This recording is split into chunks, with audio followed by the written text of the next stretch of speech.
ilmi dan rohani. Yang kedua, salawat serta salam bagi Nabi kita, Nabi Muhammad SAW, telah membawa kita dari zaman jahiliyah hingga zaman saat ini. Yang saya hormati pula dosen pengampu pendidikan akhlak, yaitu Bapak Abdul Ghafur SAG MA, dan teman-teman 1E yang saya banggakan. Saya ingin menjelaskan definisi akhlak pada diri sendiri. Secara etimologi, kata akhlak berasal dari kata bahasa Arab, yaitu bentuk jama dari makna yang tunggal, hulukul yang berarti budi pekerti. Sedangkan menurut terminologi, kata budi ialah berhubungan dengan kesadaran yang didorong oleh pemikiran, ratio yang disebut juga dengan karakter.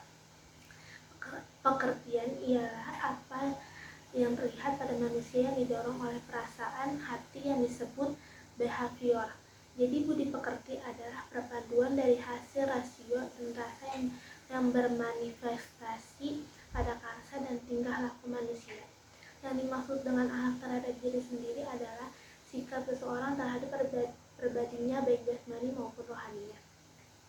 Kita harus adil dalam memperlakukan diri kita dan jangan pernah memaksakan diri kita untuk melakukan sesuatu yang tidak baik dan bahkan membahayakan jiwa, sesuatu yang dapat membahayakan kita baik secara fisik maupun psikis, seperti merokok, perjalanan guna narkoba, pergaulan terhadap remaja, dan merusak organ-organ tubuh lainnya. Melalui sistem saraf kita menyebabkan penyakit serius seperti penyakit paru-paru, jantung, dan juga kerusakan organ. Untuk menghindari hal tersebut, maka kita dituntut untuk mengenali berbagai macam penyakit hati yang dapat merubah hati kita yang tadinya merupakan tempat kebaikan dan keimanan menjadi tempat keburukan, kekufaran, yaitu dengki.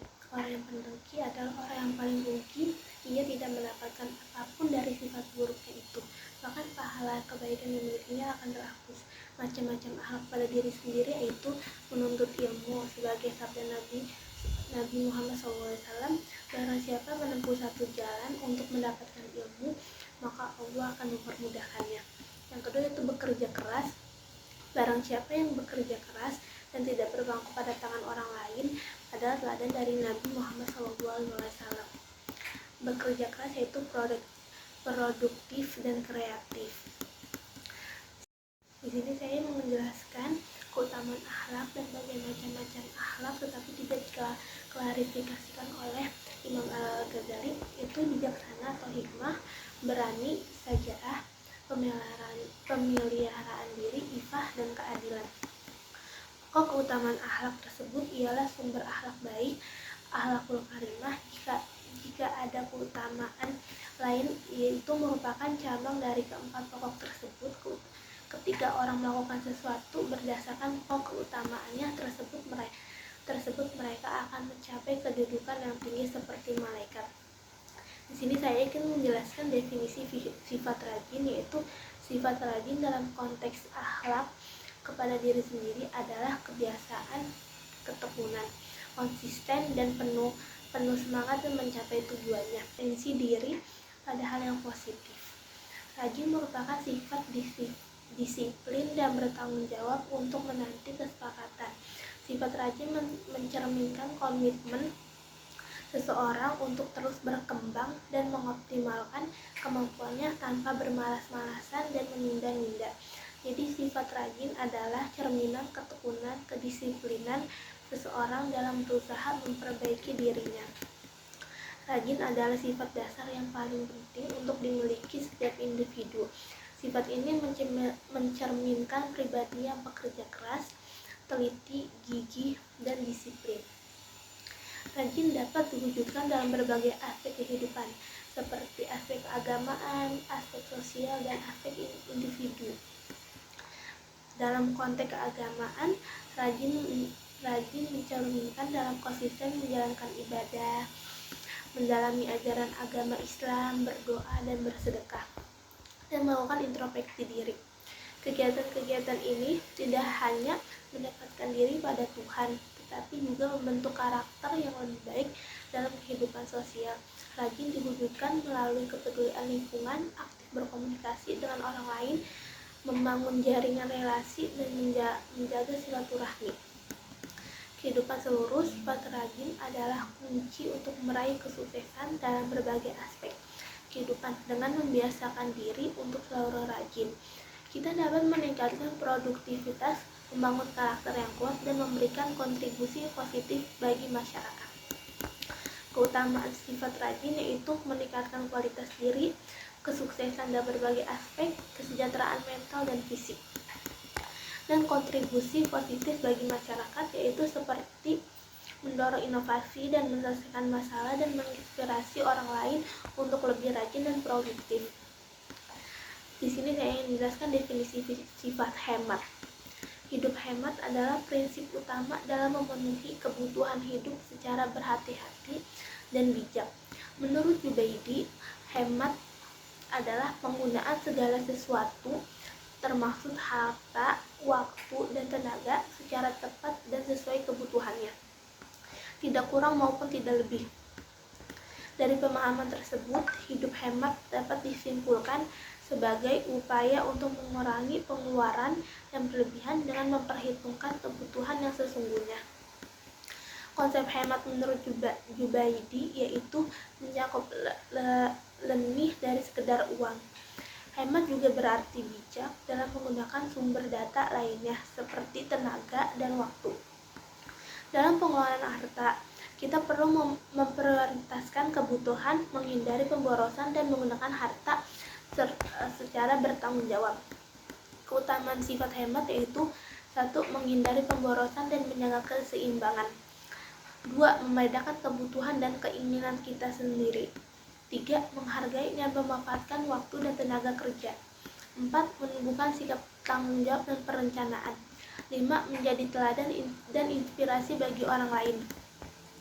Di sini saya ingin menjelaskan definisi istiqomah. Istiqomah berasal dari kata qoma yang berarti berdiri tegak, lurus, dan melaksanakan sesuatu secara sempurna. Dalam konteks ibadah seperti sholat, ada 13 istiqomah menekankan pelaksanaannya dengan khusyuk serta memenuhi syarat dan rukunnya. Istiqomah juga mencakup permohonan bantuan kepada Allah Subhanahu wa taala yang diwujudkan dalam penggunaan huruf sin dan ta. Pada kata tersebut mengisyaratkan pentingnya kesungguhan dalam melaksanakan kepercayaan dengan bantuan Allah. Macam-macam istiqomah yaitu 1. Istiqomah dalam niat atau dalam hati. Istiqomah dalam niat yaitu bagaimana seseorang menjaga niatnya yang sudah tertanam di dalam diri kita sendiri. Yang kedua yaitu istiqomah lisan atau enggak ucapan. Istiqomah dengan lisan yaitu ketika seseorang dapat beristiqomah dengan cara menjaga lisannya dari perkataan buruk dan kotornya. Yang ketiga yaitu istiqomah dengan perbuatan anggota badan. Istiqomah ini merupakan istiqomah dalam bentuk perilaku, yakni bagaimana individu dapat melakukan suatu kebaikan untuk mengembangkan dirinya secara istiqomah. Contohnya itu melakukan sholat wajib bersama, membaca Al-Quran, sholat berjamaah, dan lain sebagainya. Itu keutamaan sifat istiqomah, yaitu istiqomah merupakan sifat yang mulia yang memiliki banyak manfaat bagi individu yang memilikinya. Berikut adalah keutamaannya yaitu ketenangan hati. Orang istiqomah cenderung memiliki hati yang tenang dan tentram. Yang kedua yaitu kebahagiaan dunia akhirat. Istiqomah merupakan kunci untuk meraih kebahagiaan dunia dan akhirat. Allah Subhanahu wa taala menjanjikan pahala yang besar bagi orang-orang yang istiqomah dalam menjalankan perintahnya. Yang ketiga yaitu perlindungan dari Allah Subhanahu wa taala. Orang yang istiqomah akan dilindungi oleh Allah Subhanahu wa taala dari segala macam godaan dan cobaan. Yang keempat yaitu keberkahan dalam hidup. Kehidupan orang istiqomah akan penuh dengan keberkahan, rezeki yang mereka dapatkan akan terasa lebih berkah dan bermanfaat. Yang kelima yaitu diketahui sebagai orang yang baik. Orang istiqomah akan dikenal dengan orang yang baik, jujur, dan dapat dipercaya. Yang keenam adalah meningkatkan keimanan. Istiqomah dalam beribadah dan menjalankan perintah Allah akan semakin memperkuat iman dari seseorang. Yang ketujuh yaitu menjadi teladan. Orang istiqomah akan menjadi teladan bagi orang lain, mereka dapat menginspirasi orang lain dan juga perbuatan baik dan istiqomah. Dan 8 yaitu kita bisa mencapai ketenangan batin. Istiqomah membantu seseorang mencapai ketenangan batin ya, dengan sejati. Yaitu yang ke-9, memperkuat hubungan dengan Allah. Istiqomah beribadah adalah memperkuat hubungan dengan Allah Subhanahu wa taala. Yang ke-10 yang terakhir yaitu menghindari diri dari perbuatan buruk. Istiqomah dapat menghindarkan kita dari perbuatan buruk. Orang istiqomah akan selalu berusaha menghindari perbuatan buruk dan dosa. Secara ringkas, istiqomah adalah fondasi bagi hidup yang baik dan bahagia. Dengan istiqomah, seseorang akan mendapatkan keberkahan, perlindungan, dan kebahagiaan baik di dunia maupun di akhirat. Kesimpulannya itu pentingnya akhlak kepada diri sendiri, yaitu sifat-sifat rajin, hemat, dan istiqomah. Ketiga sifat itu merupakan bagian integral dalam menjaga kualitas hidup seseorang, baik dari sisi fisik maupun mental, serta membantu menciptakan kehidupan yang bahagia dan bermakna. Sekian dari penjelasan saya tentang akhlak kepada diri sendiri. Wassalamualaikum warahmatullahi wabarakatuh.